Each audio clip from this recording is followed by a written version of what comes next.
Pretty much all of us have blocks of some sort lying around our house. If you don't have blocks or Lego, then you can use Minecraft to do this activity. It's about volume and multiplicative thinking. Now the idea is these blocks are worth 1 because they've got 1 notch on them. These blocks are worth 2, they're double the size of this. These blocks are worth 4, these blocks are worth 3.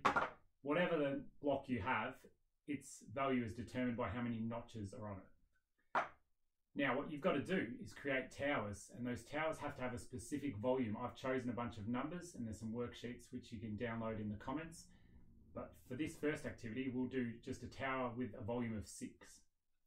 So that's worth 1, so we can stack 6 of them up like this. And the other rule is that they have to be rectangular from any side. So I can't just do, say, something like this. That has a volume of 6, but it's not rectangular in shape. This one is, because no matter which way you look at it, it's going to be a rectangle. Now, a square is a rectangle, just for those of you who don't know. It's just a special type of rectangle. So this tower has a volume of 6. It's got a height of 6, it's got a length of 1, and it's got a width of 1. I'm wondering how many we can find that have a volume of 6. So I'll give you a moment to look at that tower and see what you might do to it.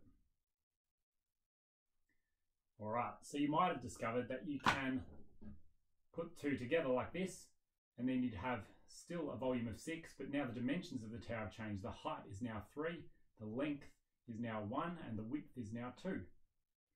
You could also build that out of 2 blocks, 2, 4, 6. Count up by 2s 3 times, or just do 2 lots of 3. So both of those have a capacity of 6. Now, you as a teacher can decide whether you will accept this as a unique solution. This has a height of 1, a width of 3, and a length of 2. Now, it's exactly the same tower. I've just oriented it differently. So you can decide whether they're acceptable or not. But the idea is I've chosen a bunch of special numbers, and those special numbers I've chosen for a reason, which I'll let you discover.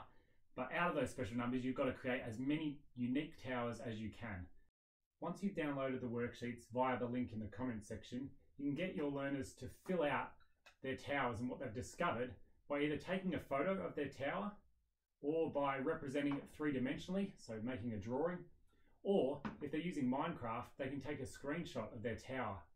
The important thing is that they list the height, length, and width of each tower so that they can think in multiples and maybe discover the formula to work out the volume for any rectangular prism. Enjoy the activity.